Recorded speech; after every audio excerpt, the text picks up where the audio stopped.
আসসালামু আলাইকুম রহমতুল্লাহ। আজকে আমরা সূরা আল মাউন নিয়ে আলোচনা করব ইনশাল্লাহ। সূরা আল মাউন আমাদের অত্যন্ত পরিচিত একটি সূরা, যে সূরাটা আমরা অনেক ছোটকাল থেকেই শিখেছি এবং সূরাটার সাথে আমাদের মোটামুটি সবারই পরিচয় আছে। আমরা প্রায়ই এটা নামাজেও পড়ে থাকি। সো এই সূরাটা আমাদের জন্য অত্যন্ত গুরুত্বপূর্ণ যে আল্লাহ সুবহানাহু ওয়া তাআলা এই সূরাতে কী বলেছেন সেটা আমাদের সবারই আসলে জানা দরকার। আর যখন আমরা এই সূরাটা জানবো তখন বুঝতে পারবো যে এই ছোট্ট একটা সূরার মধ্যে, যেটা হচ্ছে মাত্র ৭টা আয়াত, সেই ছোট্ট সূরাটার মধ্যেই আল্লাহ সুবহানাহু ওয়া তাআলা আমাদের জন্য কত গুরুত্বপূর্ণ মেসেজ রেখে দিয়েছেন। তো সূরা আল মাউন হচ্ছে ১০৭ নম্বর সূরা। এর আগে আছে সূরা আল কাউসার এবং তারপরে হচ্ছে সূরা আল কাফিরুন। আমরা ক্রনোলজিক্যাল অর্ডারে যদি দেখি, সূরা আল মাউনের আমরা যদি সরল অর্থ দেখি তাহলে দেখতে পাবো যে সূরাটাতে বলা হয়েছে, তুমি কি সে ব্যক্তির কথা ভেবে দেখেছ যে শেষ বিচারের দিনকে অস্বীকার করে? এ তো হচ্ছে সে ব্যক্তি যে এতিমকে গলা ধাক্কা দেয়, মিসকিনদের খাবার দিতে কখনো সে উৎসাহ দেয় না। দুর্ভোগ রয়েছে সেসব নামাজির জন্য যারা নিজেদের নামাজ থেকে উদাসীন থাকে। তারা কাজকর্মের বেলায় শুধু প্রদর্শনী করে এবং ছোটোখাটো জিনিস পর্যন্ত দিতে বারণ করে। এই সূরাটা থেকে আমরা দেখতে পাচ্ছি আল্লাহ এখানে এমন লোকের কথা বলেছেন যারা হচ্ছে ইয়ামুল কিয়ামা অর্থাৎ শেষ বিচারের দিনকে অস্বীকার করে, এবং তাদের কোয়ালিটি কী হবে সেটাও আমরা এখানে দেখতে পাচ্ছি। সো এই কোয়ালিটিগুলো সম্পর্কে জানা আমাদের জন্য অত্যন্ত গুরুত্বপূর্ণ, কারণ আল্লাহ সুবহানাহু ওয়া তাআলা বলেছেন যে তারা কিয়ামতকে অস্বীকার করে, অর্থাৎ দিনের একটা বিশেষ ভিত্তিকেই তারা অবিশ্বাস করে, যে কারণে তারা এ ধরনের কাজ শো করে থাকে। সো আমরা যারা ভালো মুসলিম হতে চাই, প্র্যাকটিসিং মুসলিম হতে চাই, যারা কোরআন থেকে শিক্ষা নিয়ে নিজেদের জীবনকে আলোকিত করতে চাই, তাদের জন্য এই কথাগুলো বোঝা শুধু নামাজে পড়ার জন্য না, বরং নিজেদের জীবনে আমল করার জন্য অত্যন্ত গুরুত্বপূর্ণ। সূরা আল মাউন এই নামটার সাথে আমরা সবাই পরিচিত। সো নামকরণের দিকে যদি আমরা তাকাই তাহলে দেখতে পাবো সূরা আল মাউন নামে এটা সবচেয়ে বেশি পরিচিত। এছাড়াও এই সূরাটা আরও কয়েকটা নামে পরিচিত রয়েছে, যেমন এটাকে সূরা আরা আইতাও বলা হয়ে থাকে, কারণ আরা আইতা দিয়ে এই সূরাটা শুরু হয়েছে। সো আমরা দেখি বুখারী শরীফে সাধারণত এরকম সূরার প্রথম অংশটুকুকে সূরার নাম হিসাবে পরিচিত করা হয়ে থাকে। সো এটা আরেকটা নাম হচ্ছে সূরা আরাইতাল্লাযী। তো এটাও আমরা দেখতে পাচ্ছি প্রথম দিকে যে ওয়ার্ডগুলো সেগুলো দিয়েই সূরাটা পরিচিত। এই সূরাটাকে সূরা দ্বীন বলা হয়ে থাকে। আমরা দেখি এখানে আরাইতাল্লাযী ইউকাযযিবু বিদ্দীন, সে দিনের কথা এসেছে, সে কারণে রিলিজিয়ন বোঝানোর জন্য অথবা দিন শব্দটাকে ফোকাস করার জন্য এটাকে সূরা দ্বীন হিসাবেও পরিচিত দেওয়া হয়ে থাকে। সূরা আল ইয়াতিম বলা হয় এটাকে, কারণ এখানে অরফানদের কথা, ইয়াতিমের কথা বলা হয়েছে, অথবা সূরা তাকজিব বলা হয়ে থাকে, যে মিথ্যাবাদী যারা, তাদের কথা বলা হয়েছে। সো এই সূরার বিভিন্ন শব্দ থেকে নিয়ে এই সূরাটাকে নামকরণ করা হয়েছে, এবং এই যে কোনো নামই সূরা মাউনকে পরিচিত করা হয়ে থাকে, কিন্তু সবচেয়ে বেশি পরিচিত যেটা সেটা আমরা সবাই জানি, এটা হচ্ছে সূরা আল মাউন। সূরা আল মাউন কখন নাজিল হয়েছে সেই ব্যাপারে আমরা যদি চিন্তা করি তাহলে দেখতে পাবো ম্যাক্সিমাম তাফসীরকারগণ বলেছেন যে এটা একটি মাক্কি সূরা। এ ব্যাপারে কোনো ধরনের কনফিউশন নাই। কেউ কেউ বলেছেন যে এই সূরাটাতে আসলে দুইটা পার্ট রয়েছে। একটা পার্ট হচ্ছে মাক্কি যুগের সূরা, অর্থাৎ রাসূল সাল্লাল্লাহু আলাইহি সাল্লাম মদিনায় হিজরত করার আগে নাজিল হয়েছে। আরেকটা পার্ট হচ্ছে মদিনায় হিজরত করার পরে নাজিল হয়েছে। কেন তারা এই কথাটা বলেছেন তার কারণ হচ্ছে ইবনে আব্বাস রাদিয়াল্লাহু আনহু থেকে আসলে এটা খুব স্ট্রংলি বলা হয়েছে যে এর একটা পার্ট হচ্ছে মাদানী যুগের সূরা। তার কারণ হচ্ছে আমরা দেখি যে প্রথম যে কথাটা বলা হয়েছে যে তারা কিয়ামত দিবসকে অস্বীকার করে এবং তাদের যে কোয়ালিটি তার মধ্যে একটা হচ্ছে ইয়াতিমকে ধাক্কা দেয়, তারা মিসকিনকে খাবার দিতে উৎসাহিত করে না। সেই জিনিসগুলো আমরা দেখে থাকি যে মাক্কি যুগের যেসব লিডারদের সাথে আমরা পরিচিত কাফেরদের, তারা এই কাজগুলো বেশি বেশি করত। তারপরে বলা হয়েছে যে তারা নামাজের ব্যাপারে উদাসীন, নামাজে শো অফ করে। তো মাক্কি যুগের কথা আমরা যদি চিন্তা করি, সেখানে শো অফ করার কোনো সুযোগই আসলে ছিল না। সেখানে তাদেরকে গোপনে নামাজ পড়তে হতো। সেখানে ইসলাম কবুল করার কথাই তারা প্রকাশ্যে ঘোষণা করতে পারতো না, এরকম কঠিন একটা সিচুয়েশন ছিল।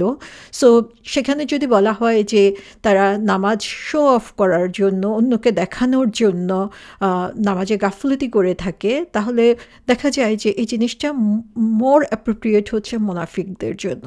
এবং মুনাফিকদের আমরা কোথায় দেখি? মুনাফিকদের আসলে আমরা দেখতে পাই মাদানী যুগে, যে যখন রাসূল সাল্লাল্লাহু আলাইহি ইসলামের দাওয়াত স্প্রেড হয়েছে এবং তিনি ইসলামের কথা আরও বেশি মানুষের কাছে পৌঁছাতে পারছিলেন, তখন অনেক মানুষই সুবিধা ভোগের জন্য ইসলামকে কবুল করে নিয়েছিল, কারণ এটা ছিল স্প্রেডিং রিলিজিয়ন তখনকার জন্য।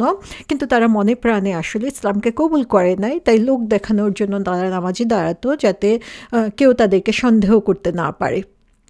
সো এই জিনিসটা আমরা দেখতে পাই মাদানী যুগে যে বেশি দেখা গিয়েছে। সে কারণে বলা হচ্ছে যে নামাজের কথাগুলো যখন এসেছে সেটা হচ্ছে মাদানী যুগে এসেছে, আর প্রথম দিকের কথাগুলো মাক্কি যুগে এসেছে।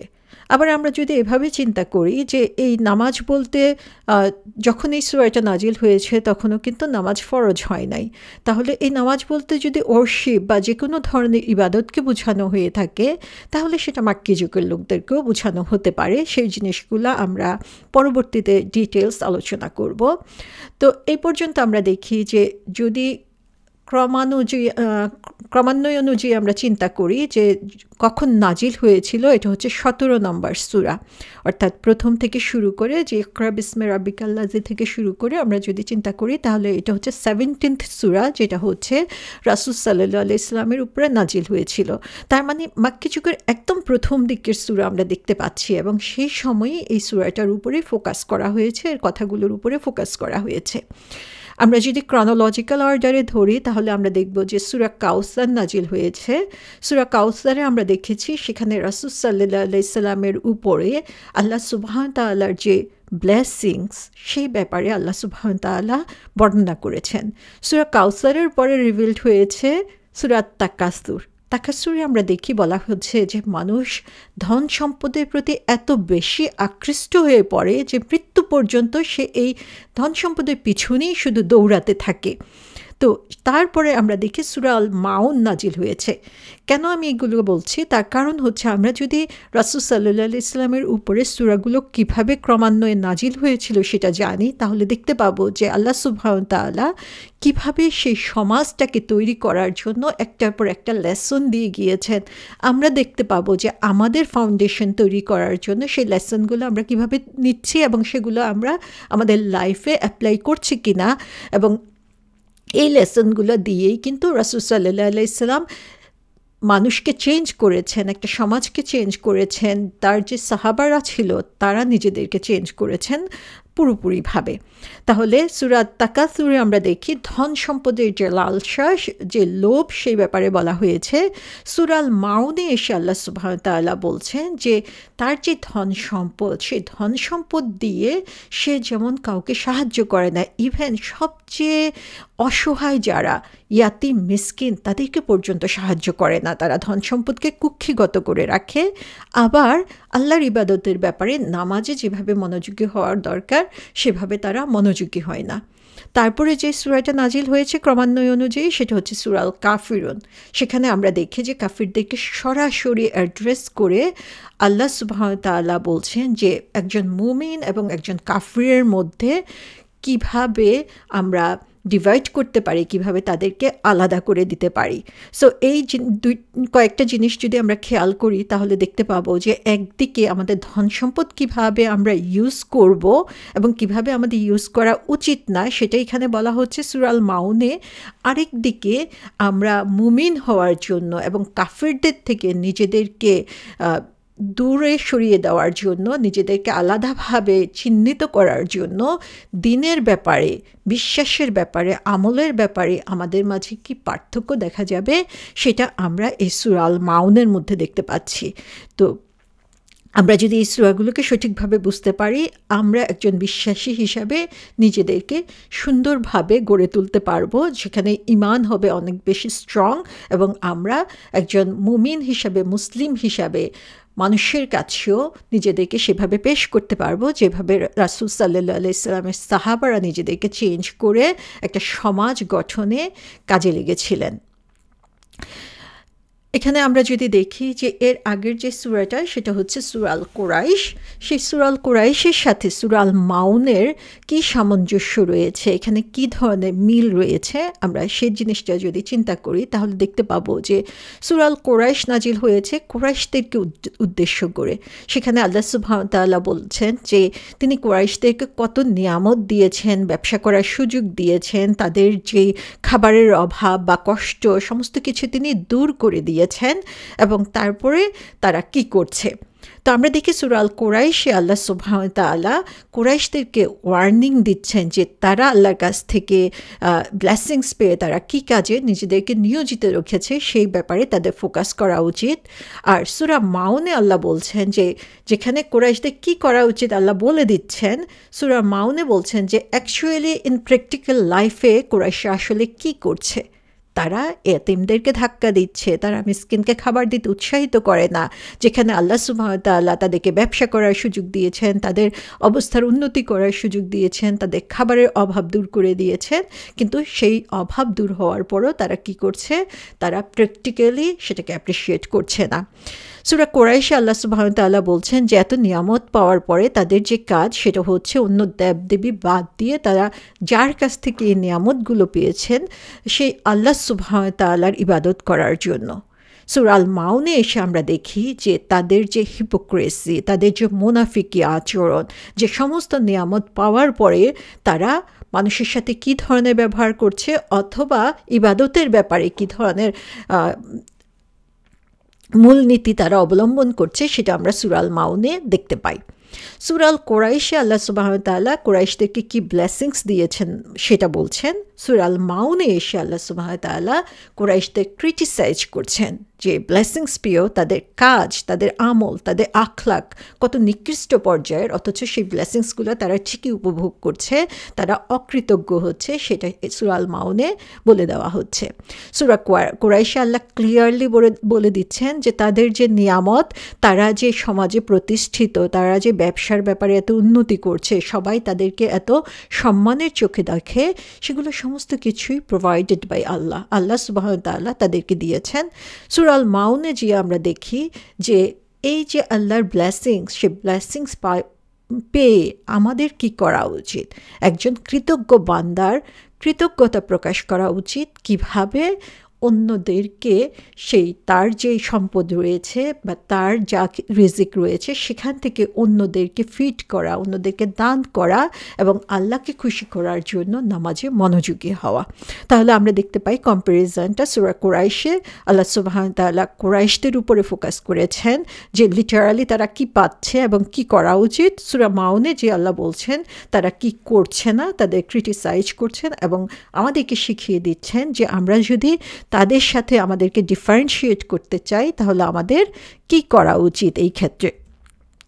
তাহলে সূরা আল মাউনের দিকে আমরা যদি তাকাই তাহলে দেখব সূরা আল মাউনের মেইন থিম হচ্ছে কয়েকটা জিনিস। একটা হচ্ছে একজন মানুষ যখন আল্লাহকে অবিশ্বাস করবে এবং দুনিয়ার পরে আরেকটা জীবন রয়েছে, সেখানে যেয়ে তাকে হিসাব দিতে হবে, এই কথাটা যখন ভুলে যায় তখন তার কাজের মাঝে সেটা কিভাবে প্রকাশ পায় সেটা আমরা সূরা আল মাউনে দেখতে পাচ্ছি। সেকেন্ডলি যে জিনিসটা দেখছি সেটা হচ্ছে একজন মানুষ যখন পূর্ণ ঈমানদার হয় তখন সে নিজেকে নিয়ে শুধু ব্যস্ত থাকতে পারে না, তার ইফেক্টটা পড়ে সোসাইটির মাঝে, তার ইফেক্টটা পড়ে সমাজের মাঝে। সে একজন পূর্ণ ঈমানদার অবশ্যই যে হচ্ছে নিগৃহীত, নির্যাতিত, যে দুর্বল, তার প্রতি অবশ্যই তার কনসার্ন থাকবে, তার প্রতি সহযোগিতার হাত বাড়িয়ে দিবে এবং সেটা যদি সে করতে না পারে তাহলে বুঝতে হবে তার ঈমানে দুর্বলতা রয়েছে। এবং তারপরে যে জিনিসটা বলা হয়েছে সেটা হচ্ছে যে মুনাফিকি, হিপোক্রেসি কী ধরনের হতে পারে এবং সেটার সাইন কী, কীভাবে আমরা বুঝতে পারবো কারা হিপোক্রেসির পথ ফলো করছে অথবা আমাদের মাঝে হিপোক্রেসি রয়েছে কিনা, বা আমরা কিভাবে সেটা থেকে নিজেদেরকে বের করে আনতে পারি। তাহলে সূরা আল মাউনে ছোট্ট একটা সূরা, কিন্তু সেখানে আমরা দেখি আল্লাহ সুবহানাহু ওয়া তাআলা খুব গুরুত্বপূর্ণ কথা বলে দিয়েছেন, যেটা যারা অবিশ্বাসী, যারা কাফের, তাদের জন্য ছিল খুবই সতর্ককারী বার্তা। আর আমরা যারা নিজেদেরকে মুমিন মনে করি, বিশ্বাসী মনে করি, মুসলিম মনে করি, এখন আমাদের রেকটিফাই করার সময় যে আমরা আসলে তাদের থেকে নিজেদেরকে আলাদা করতে পারছি কিনা। তো এই সূরার প্রথম 3টি আয়াতে ক্লিয়ারলি আইডেন্টিফাই করে দেওয়া হয়েছে যারা ডে অফ জাজমেন্টকে অস্বীকার করবে তাদের আচরণ কী হবে। পরের 4 থেকে 7 নম্বর আয়াতটা মোর কমপ্লেক্স। সেখানে আল্লাহ সুবহানাহু ওয়া তাআলা দেখিয়ে দিচ্ছেন যে যার মাঝে দিনের জ্ঞান না থাকবে, যার মাঝে হচ্ছে আখিরাতের ভয় না থাকবে, সে একটা ইবাদতকেও কিভাবে নষ্ট করে দিতে পারে, ধ্বংস করে দিতে পারে। তো এখানে মুনাফিকের উপরে বেশি ফোকাস করা হয়েছে এবং আমরা দেখব যে কোরআনে কাফেরদেরকে যদিও অনেক ভাবে সতর্ক করা হয়েছে, কিন্তু যারা মুনাফিক তাদের ব্যাপারে আল্লাহ সুবহানাহু ওয়া তাআলা অনেক বেশি সতর্ক করে দিয়েছেন। এটার একটা সুন্দর এক্সাম্পল হচ্ছে সূরা আল বাকারার প্রথম দিকে যদি আমরা তাকাই তাহলে দেখব যে ফার্স্ট 5টা আয়াত হচ্ছে যারা মুমিন, যারা বিলিভার তাদের সম্পর্কে বলা হয়েছে। তারপরে 2টা আয়াত হচ্ছে যারা কাফের তাদের সম্পর্কে বলা হয়েছে। এরপরে 13টা আয়াত বলা হয়েছে হিপোক্রেটসদের সম্পর্কে, মুনাফিকদের সম্পর্কে। তাহলে আমরা যদি এই কম্প্যারিজনটা দেখি তাহলে দেখব যে আল্লাহর চোখে সবচেয়ে ঘৃণিত, নিগৃহীত যারা, তারা হচ্ছে মুনাফিক। এবং সেই মুনাফিকদেরকে বোঝানোর জন্য আল্লাহ সুবহানাহু ওয়া তাআলা পরপর 2টা উদাহরণ সেখানে দিয়েছেন। তার মানে হচ্ছে এই মুনাফিকদের ব্যাপারে সতর্ক থাকা যেমন আমাদের গুরুত্বপূর্ণ, তেমনিভাবে আমাদের মাঝে যাতে মুনাফিকের কোনো লক্ষণ না থাকে সে ব্যাপারেও আমাদের সতর্ক হওয়া প্রয়োজন। তো সূরা আল মাউন খুবই পরিচিত একটি সূরা, আমরা প্রায় নামাজে পড়ে থাকি, কিন্তু আমরা অনেকেই আসলে এই সূরাটা সম্পর্কে গভীরভাবে চিন্তা করি না, যে কারণে যেই গুণাবলীগুলো একজন কাফিরের মধ্যে থাকতে পারে, একজন হিপোক্রেটদের মধ্যে থাকতে পারে, সেগুলো সম্পর্কে আমরা সতর্ক হই না। আল্লাহ সুবহানাহু ওয়া তাআলা আমাদেরকে এই সূরাটা সঠিকভাবে বুঝে আমাদের ঈমান এবং আখলাককে আরও সুন্দর করার, আরও মজবুত করার এবং আরও সুন্দরভাবে নিজেদের জীবনকে ইসলামের আলোকে আলোকিত করার তৌফিক দিন। আসসালামু আলাইকুম ওয়া রাহমাতুল্লাহ।